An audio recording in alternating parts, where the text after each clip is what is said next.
Yeah, I saw the same video and I was like, yeah, yeah, right away. I've been doing that for at least 2016. I think even before, anyways, I've blogged about the concept, and it's a very effective concept. In fact, it's something I still focus on to this day as a strategy in terms of, let's face it, when you enter in a niche, and most of us are in bigger rather than smaller niches, and we want to grow big sites, there's literally dozens, maybe hundreds of subtopics you could hit at any given point within any niche. Let's take automobiles as an example. I mean, so many subtopics within there, right?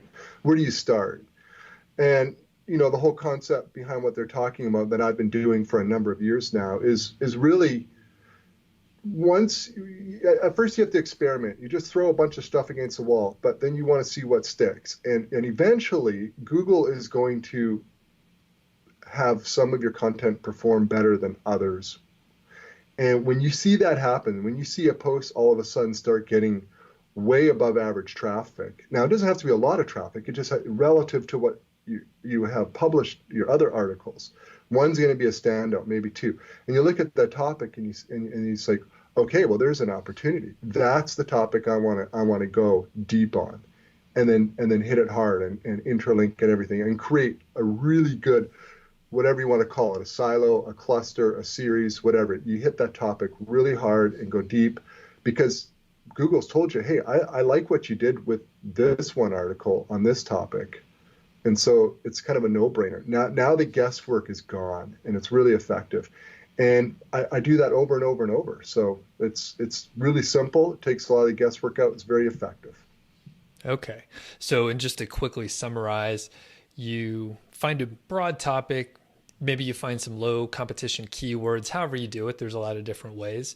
You publish content, you see what's working, and then you do more of what's working. Exactly. And that is very common on YouTube as well. And you can look through the hundreds of videos that I have at this point, and you'll see, oh, Doug did a video on keyword research, and then he did like 150 others on keyword research or whatever. And you will see that by YouTubers all the time. You find something that works, you obviously, hopefully know something about it, and you could like hit it hard. I assume you could probably find that in other search engines that are out there, whatever search engine you're working with. I'm not saying it works with Pinterest or Amazon or whatever, but search engines kind of work in a similar way. So Yeah, interesting. no, good point on YouTube. I'm not much of a YouTuber, so I can't really talk to that. But yeah, I'm not surprised that you've had similar results with it. And, big tangent here, but I mean, your YouTube channel is pretty good. I know there's we've talked off the record before, it's a little more work on YouTube, and I make it look easy, I know, but I have to compliment you. I know the people can't see this if they're listening to the podcast, but Jon is color coordinated. His shirt, he's wearing a collared shirt like an actual professional, and his screen saver, his wallpaper back there, beautiful mountain scene. You match, man. You didn't do it on purpose, but thumbs up from me. That's some fashion sense and good design. Brought my A game today, man. So swinging back to kind of the recession we're dealing with, did you plan for a recession in the coming years? We've been on, bull market for years, and you and I have been working online roughly the same amount of time, where it's been sort of a huge amount of growth over the years. So were you planning for any kind of weird thing to happen? Did you have a war chest sitting there? Are you just adaptable because our margins are ridiculously high? Yeah, I would, I wouldn't have been surprised, if there would have been a somewhat significant stock market drop. Not that I follow it that carefully, just because, like you say, it's been a good run for a number of years, and other factors won't go into because I really don't know much about it. But in terms of it being so widespread that it would hammer ad revenue to the degree that it has, no, it never crossed my mind. I don't think a run-of-the-mill recession that would, let's say, drop, correct a stock market, let's say 20%, and then it would carry on like it normally does, would impact ad revenue industry anywhere close to what it has. And so, no, I wasn't anticipating that at all. In fact, I would probably had the blinders on longer than some colleagues who I was talking to. Come in February, March, I wasn't really thinking huge drop. I thought there'd be some drop, and in March I sort of saw some cracks coming. But when April came, it was significant. It was big, and I didn't really expect that would happen. But like you say, we have huge margins, which is really nice, and that gives us. I mean, let's face it. If you're a brick and mortar and you're closed down, it's game over. I mean, I just couldn't fathom. I feel really bad for millions of business owners because there's nothing they can do about it. Like they don't have a choice. They closed down and they still have expenses, a lot of expenses.